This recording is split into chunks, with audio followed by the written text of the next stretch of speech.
Salam sigap dan shalom. Renungan kita pada hari ini, Senin 19 September 2022, berjudul Dia Menetapkan Langkahku. Ayat intinya terdapat di dalam Mazmur 40 ayat 3. Ia mengangkat aku dari lubang kebinasaan, dari lumpur rawa.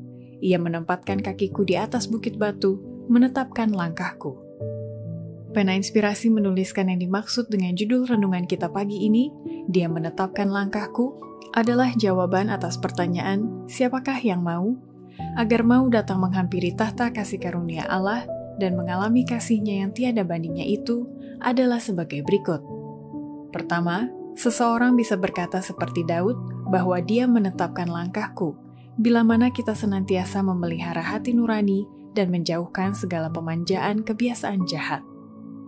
Satu penjagaan yang dihilangkan dari hati nurani, pemanjaan satu kebiasaan jahat, satu kelalaian kepada tuntutan tugas, boleh jadi merupakan permulaan serangkaian muslihat yang akan mengantarkan kamu ke barisan orang-orang yang melayani setan, sementara kamu senantiasa mengaku mengasihi Allah dan maksud-maksud-Nya. Sesaat kelalaian, sekali salah langkah, boleh mengubah seluruh arus kehidupan kamu pada arah yang salah.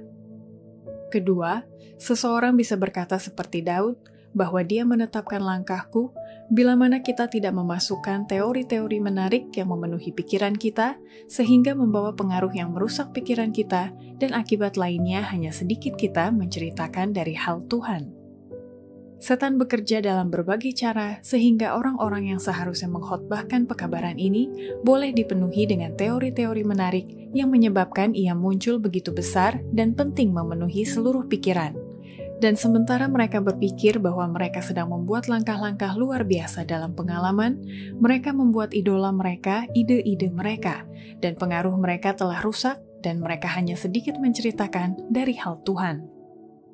Ketiga, seseorang bisa berkata seperti Daud bahwa Dia menetapkan langkahku, bila mana kita memiliki hubungan yang jelas dengan Allah dan membandingkan tabiat kita dengan hukum-Nya.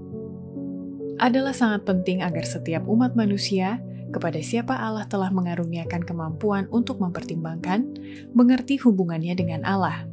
Adalah untuk kebaikannya sekarang dan selama-lamanya, untuk bertanya pada setiap langkah, apakah ini jalan Tuhan?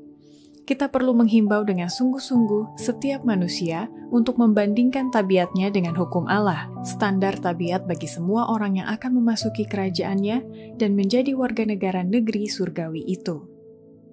Keempat, seseorang bisa berkata seperti Daud bahwa Dia menetapkan langkahku, bila mana kita konsisten melangkah dalam posisi yang Allah telah tentukan dan itu diperhitungkan dalam menyatakan motif dari hati kita dalam kehidupan sehari-hari. Allah menuntun umat-Nya langkah demi langkah. Ia membawa mereka ke dalam posisi yang diperhitungkan, menyatakan motif dari hati. Sebagian orang bertahan dalam satu hal, tetapi jatuh pada hal lain berikutnya. Pada setiap langkah maju, hati diuji dan dicobai sedikit lebih dekat. Jika seseorang menemukan hatinya menentang pekerjaan Allah yang lurus, maka itu harus meyakinkan mereka bahwa ada pekerjaan yang harus dilakukan untuk mengalahkan, atau mereka pada akhirnya akan menolak Allah. Demikianlah renungan kita pada hari ini, kiranya Tuhan memberkati kita semua.